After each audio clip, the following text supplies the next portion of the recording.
अस्सलाम वालेकुम नाज़रीन, अंडरग्राउंड न्यूज़ के साथ मैं हूँ मिशाल अशरफ। नाज़रीन, आपको एक अहम खबर से आगाह करते चलें।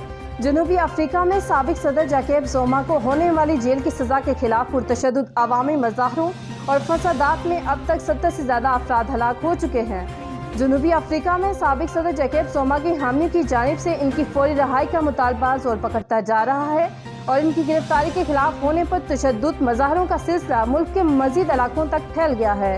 पुरतशद्दुद वाक़यात में अब तक कम अज़ कम 72 अफराद हलाक हो चुके हैं। गुज़िश्ता हफ्ते शुरू होने पर तशद्दुद मज़ाहरों पर काबू पाने के लिए हकाम ने अब फौज को तैनात कर दिया है। पुलिस का कहना है कि इसने ऐसे 12 मुश्तबा अफराद की शनाख्त कर ली है जो लोगों को तशद्दुद और फसाद भड़काने पर आमादा कर रहे हैं। पुलिस का कहना है कि इस सिलसिले में अब तक 1234 अफराद को गिरफ्तार भी किया गया है। इन पर तशद्दुद मज़ाहरों के दौरान बहुत से मकानात पर आतिशज़नी, शाहराहों को जाम और बड़े व बाज़ छोटे शहरों में बहुत सी तजारती मराकज़ को लूटने के वाक़यात पेश आए हैं। मुल्क के सदर ने इस तशद्दुद को जनूबी अफ्रीका में सन 1990 के बाद का बदतरीन तशद्दुद करार दे दिया है।